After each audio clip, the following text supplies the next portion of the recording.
నిజామాబాద్ జిల్లా దర్పల్లి మండల కేంద్రంలో తెలంగాణ ఆవిర్భావ దినోత్సవ వేడుకలు ఘనంగా నిర్వహించారు. మండలంలోని కొత్త బస్టాండ్ ప్రాంతంలో జాతీయ జెండా ఆవిష్కరణ సంబరాలు నిర్వహించారు. మండల వ్యాప్తంగా అన్ని గ్రామాలలో గ్రామ పంచాయతీ కార్యాలయాల వద్ద పంచాయతీ కార్యదర్శులు, స్పెషల్ ఆఫీసర్లు జెండా ఆవిష్కరణ చేశారు. కార్యక్రమంలో సందర్భంగా నాయకులు మాట్లాడుతూ ఎంతో మంది త్యాగ ఫలితంగా సాధించుకున్న తెలంగాణ రాష్ట్రం అభివృద్ధిలో ముందుకు సాగుతోందన్నారు. కార్యక్రమంలో దర్పల్లి కాంగ్రెస్ మండల అధ్యక్షులు ఆర్మూరు చిన్న బాలాస్, చెల్మెల నర్సయ్య, చెల్మెల శ్రీను, మిట్టపల్లి గంగారెడ్డి, మనోహర్ రెడ్డి, బొక్కల బాలయ్య, సుభాష్, సురేందర్ గౌడ్, మచ్చనారాయణ మరియు వివిధ గ్రామాల నుంచి విచ్చేసిన కాంగ్రెస్ కార్యకర్తలు పెద్ద ఎత్తున పాల్గొన్నారు.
ఇట్లా అక్కడ సిగరెట్లు నాకు ఏర్పడతలేము.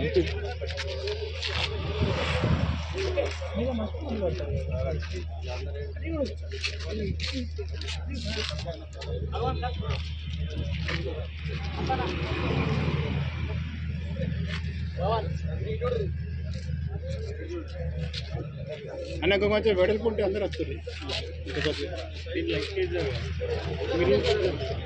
ఇంకా జరగండి అన్న మీరు.